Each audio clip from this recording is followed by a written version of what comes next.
My name is Doug Leaf Green. I am the commissioner for District 5, and I'd like to thank everyone for coming here tonight.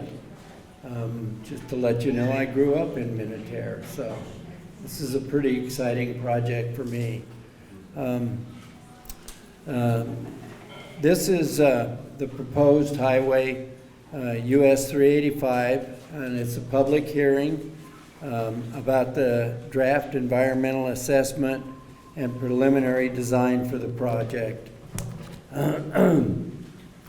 Please note that a court reporter is here, she's sitting right there, to record the presentation and the public forum. Once the presentation concludes, we'll open the public forum. For those that didn't want to present their comments in front of their peers, we'll know that you have an option to make a one-on-one comment directly with the court reporter in the back of the room. The purpose of this public hearing is to present the project and gather public input as part of the National Environmental Policy Act, known as NEPA. The project team is looking for feedback on the impacts of the preferred alternative in the draft environmental assessment. NDOT and the Federal Highway Administration, or FHWA, will formally respond in writing to all comments received during the comment period.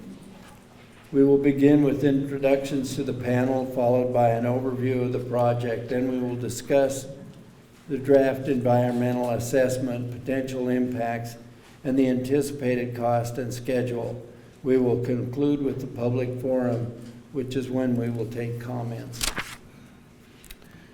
First, let's do some introductions. Of course, my name is Doug Leaf Green, the State Highway Commissioner.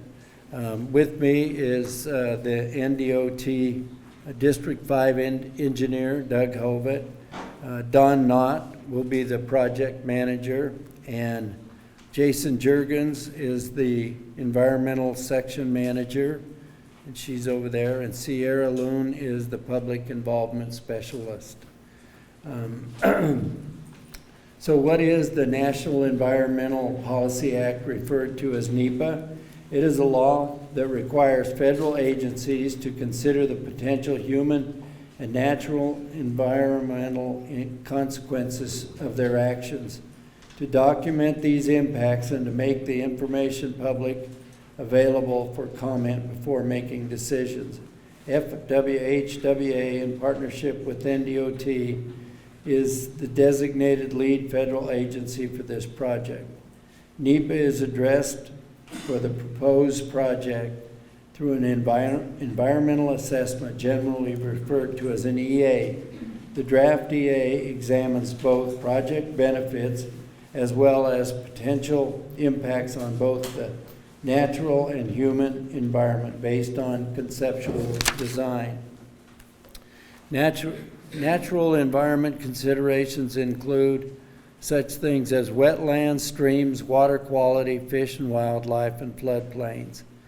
Consideration for the human environment includes socioeconomic, noise, historic resources, recreational properties, and hazardous materials.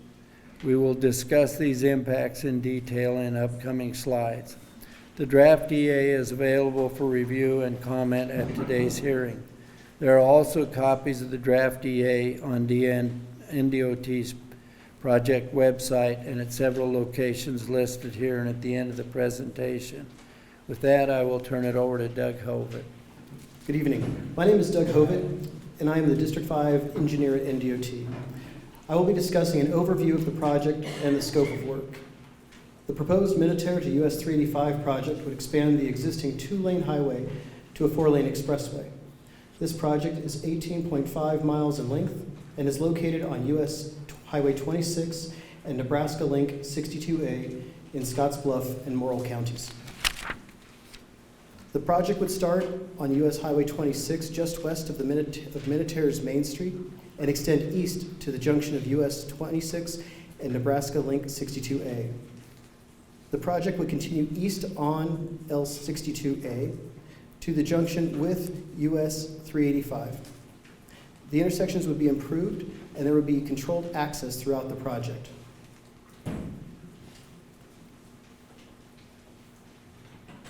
The purpose of the proposed project is to develop an improved transportation corridor connecting the junction of US-385 and L62A with the city of Minatare.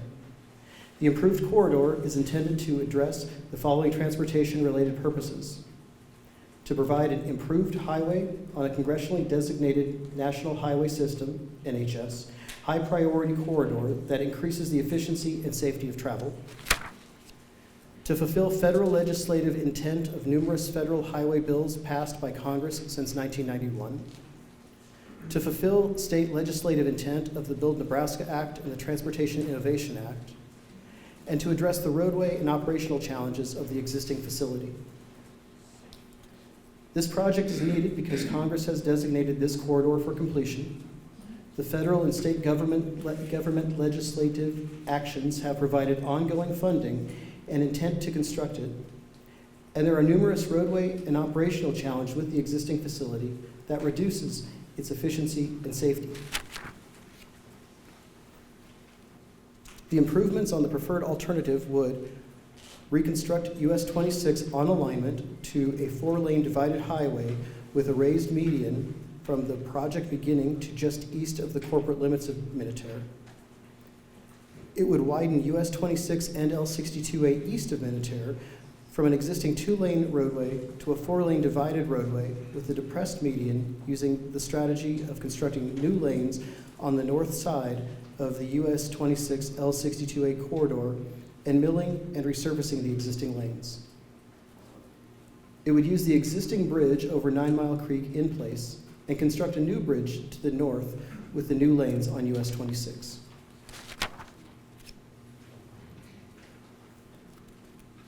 Additional improvements on the preferred alternative would include building, extending, or replacing drainage structures, improving intersections, and modifying accesses and removing and replacing guardrail.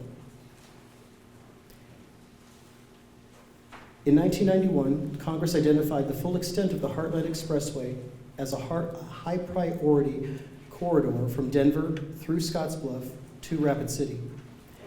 In 1993, the Heartland Expressway Economic and Engineering Feasibility Study, conducted by NDOT and the South Dakota Department of Transportation, recommended feasibility and routing of the corridor between Scottsbluff and Rapid City.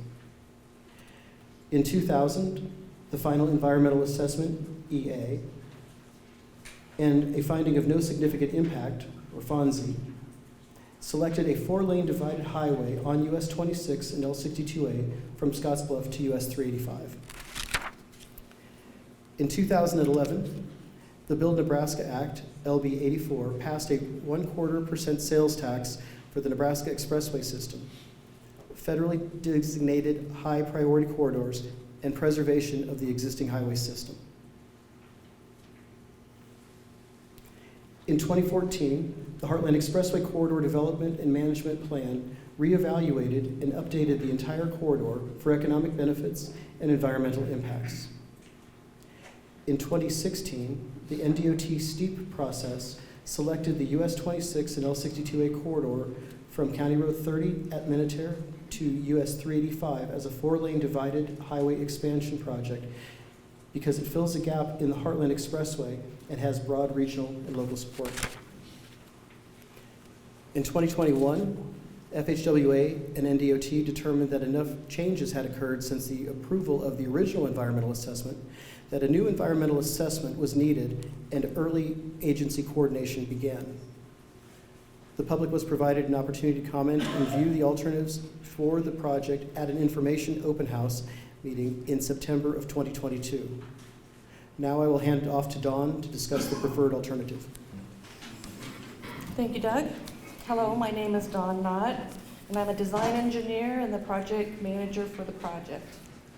I will first talk about the facility types considered, followed by an alignment alternatives considered. Please note the color legend at the bottom right of this slide. The new lanes are identified in lime green and the existing lanes in dark green. These are illustrations and are not to scale. Several facility types were considered for the project but were eliminated prior to the first meeting. I will discuss these 4 types on the next couple slides. A facility type known as a Super 2 highway would provide passing lanes along the corridor at strategic locations, and a facility type known as a 2-lane highway with climbing lanes would provide passing lanes to disperse platoons of vehicles that build up behind vehicles that are slowed due to steep grades. Both alternatives were eliminated primarily due to its failure to meet legislative intent, which prioritizes a 4-lane facility. Despite incorporating passing lanes, these configurations fall short in addressing operational challenges and vehicular conflict points, spatial constraints for trucks, and congestion aggravated by truck traffic entering and exiting the roadway. Because these alternatives do not meet the purpose and need, and also have operational challenges that make them less feasible, they were eliminated from further consideration. A 2-lane highway with auxiliary turning lanes would construct turn lanes at major intersections along the corridor. This alternative would provide very little advantage to address the roadway, the operational challenges, and would also not meet the purpose and need to construct a 4-lane facility. Therefore, this alternative was eliminated from further consideration. A 4-lane undivided highway would provide 2 through lanes for traffic in each direction, which would not be physically separated by a barrier or median. While the 4-lane undivided highway meets legislative intent, this alternative was eliminated because it would not meet the purpose and need to address the operational challenges for this highway segment.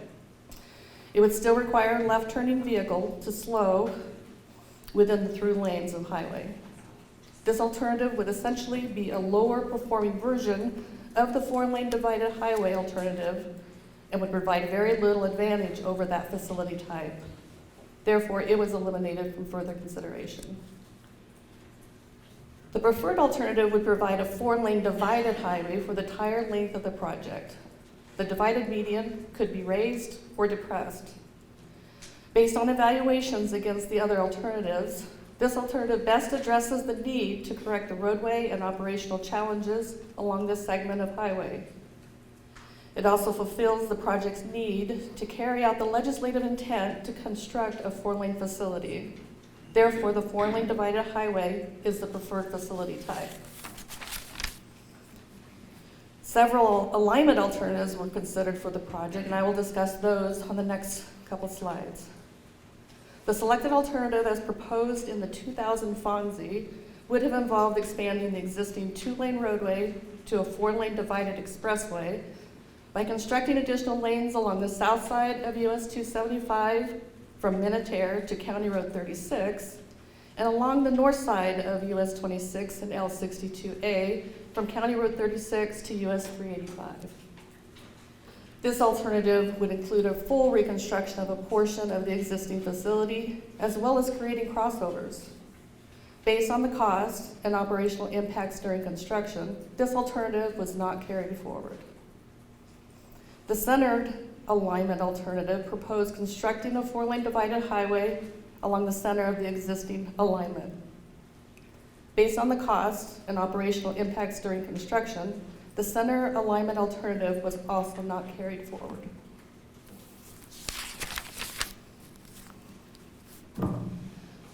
The south offset alignment alternative would have additional lanes located south of the existing roadway throughout the project.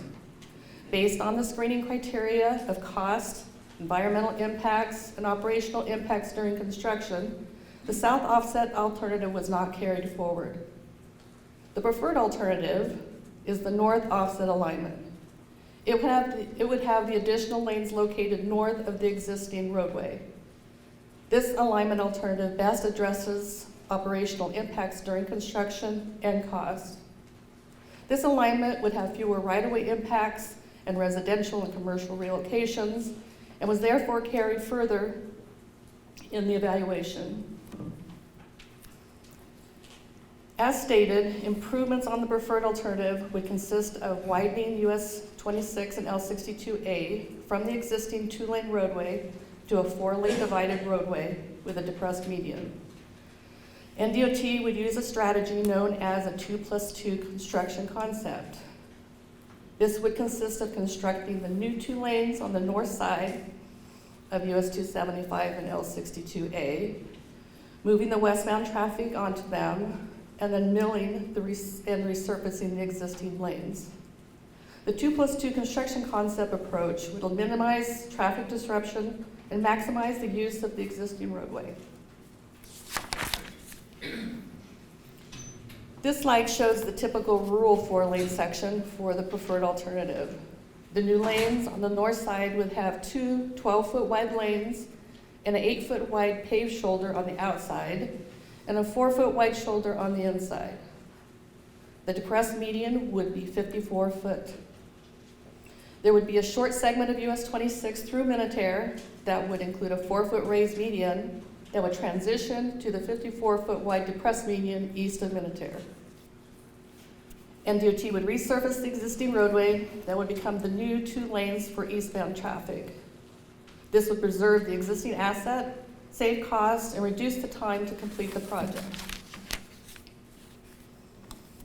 The engineering team reviewed the intersections along the corridor and determined that the standard intersection type is suited for this corridor.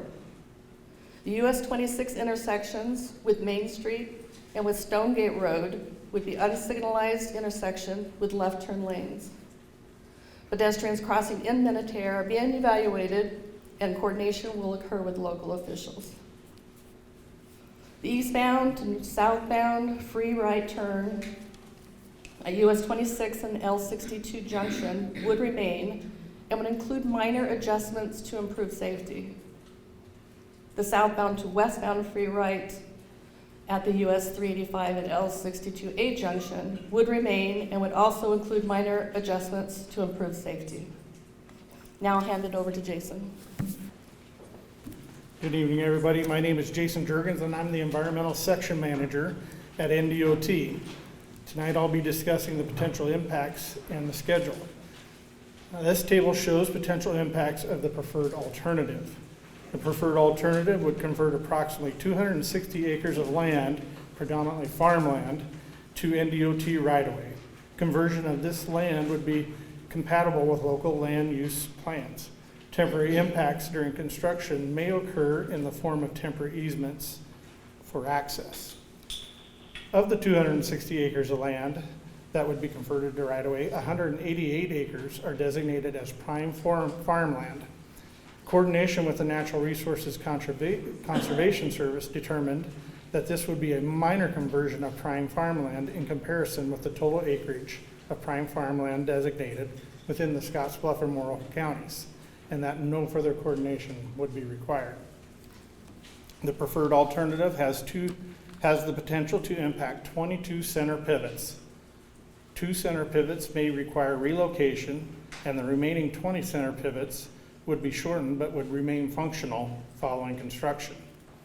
Access to center pivots would be maintained during construction, but may be limited at times for construction and traffic phasing. The proposed project would require the acquisition of additional property rights, which could include new right-of-way, control of access, permanent easements, temporary easements, relocations, or impacts to center pivot irrigation systems. If your property is impacted by this project, you would be contacted by a representative from NDOT's right-of-way division once the final design footprint has been established. The preferred alternative would require acquisition of new right-of-way and permanent easements. Most of the right-of-way acquisitions would generally be less than 10% of the total parcel. However, the preferred alternative is anticipating the relocation of 15 houses, 4 major outbuildings, and 15 minor outbuildings. In addition, some of the existing field access drives and residential driveways would be modified as needed throughout the project corridor. Access to adjacent properties would be maintained during construction, but may be limited at times due to traffic, construction, and phasing requirements. Utilities would need to be relocated for the preferred alternative. If located within NDOT's right-of-way, the facilities would need to be relocated at their own cost. Utilities located outside of the right-of-way may be eligible for compensation as determined by NDOT. Federal funding would not be used for utility relocations. 3 canal systems, the Interstate Canal, the Tri-State Canal, and the Minatare Canal, cross the study area. The preferred alternative would impact all 3 irrigation canals in some capacity. For the interstate and tri-state canals, existing box culvert conveyance structures would need to be extended. The work would be coordinated with the irrigation districts. At the west end of the project, a segment of the Minatare drain that flows along the north side of US-26 will need to be relocated. In agreement with the Minatare irrigation district, the drain will be relocated. A formal agreement between each canal's irrigation district and NDOT would be completed prior to construction. Historic properties identified along the proposed project include a sod house located near the intersection of L62A and County Road A, Harry's Curve Historic District, and the Tri-State and the Interstate and the Minatare Canals. The proposed project would affect the sod house parcel located near the intersection of L62A and County Road 79.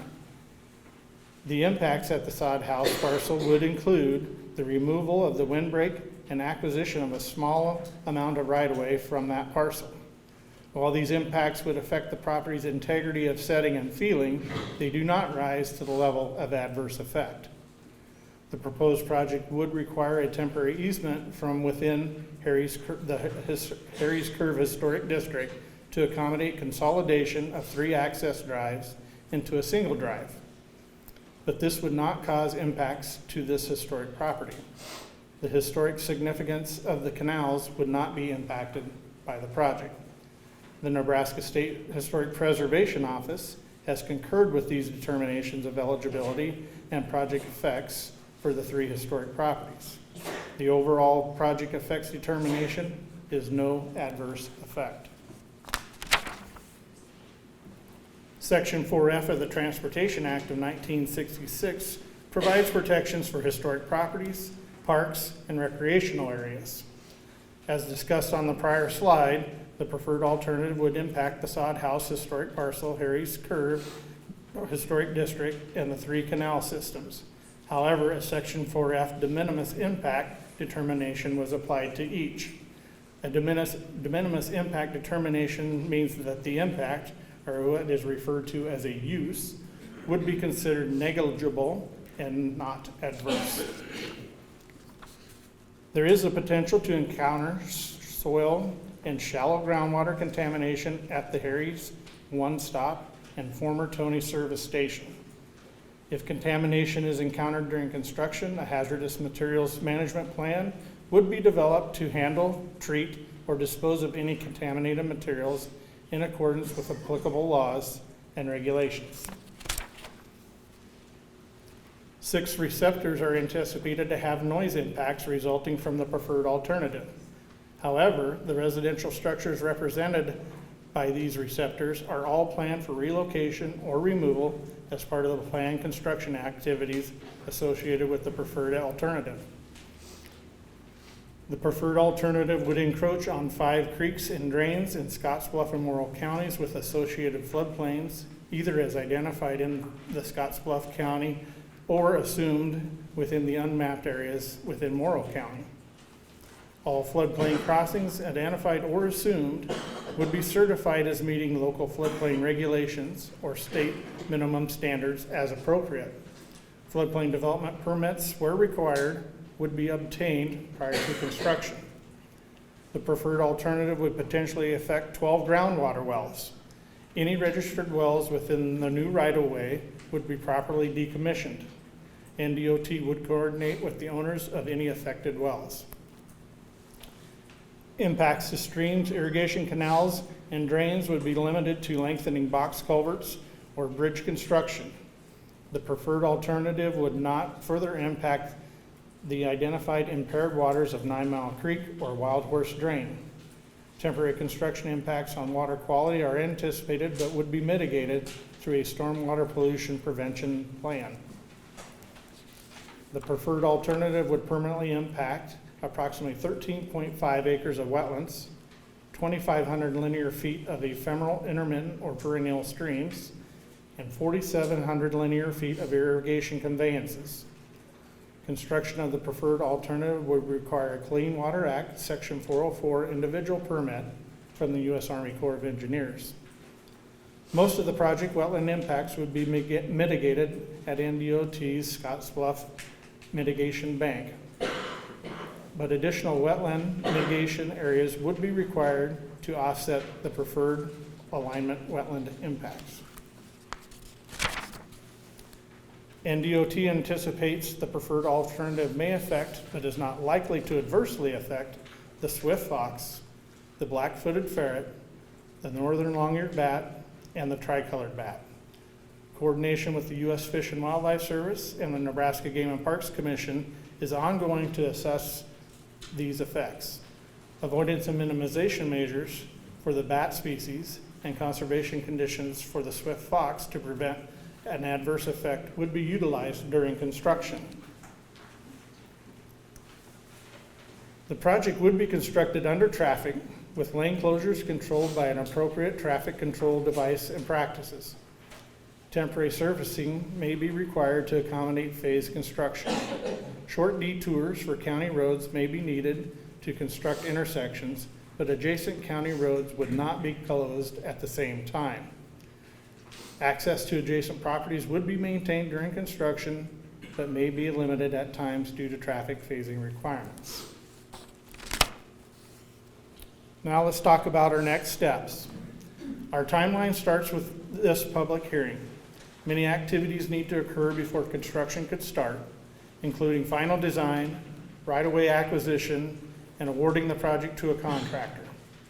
Construction is anticipated to begin as early as spring of 2026. Project costs are estimated at $94.7 million. I'll now turn it back over to Sierra to discuss how to provide feedback on this project. Hi, my name's Sierra Loon. I work in public involvement at NDOT. The draft environmental assessment is available at the physical locations that are listed here on the screen and also on the project website. The URL and the QR code are on the screen here, but they're also in the fact sheet that you were handed when you walked in the door this evening as well. We're going to be accepting comments through December 6th on this project. For those without internet access, information can be obtained at the NDOT headquarters office or by contacting myself or Doug over there. The project team is looking for feedback on both the impacts of the preferred alternative and the draft EA. The final EA that we produce will address comments received during the comment period and during tonight's public forum. The final EA will provide a reply to those who raise a question, need further clarification, or specifically request a response. NDOT will consider every comment before moving forward with this project.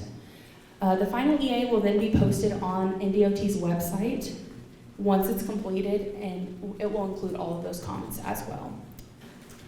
If you didn't receive one when you arrived, like I said, the fact sheet and comment sheets, they are still available at the sign-in table. Please grab one. We encourage you to turn that comment-in sheet in. There's also prepaid postage on it. So if you need some time to think about your comment and don't want to submit it to us tonight, just fold it in on itself and place it in the mail. Thank you all so much for your time and your participation tonight. We really appreciate it. Again, I will leave up the QR code and the webpage on here as well, just in case anyone needs it. Thanks.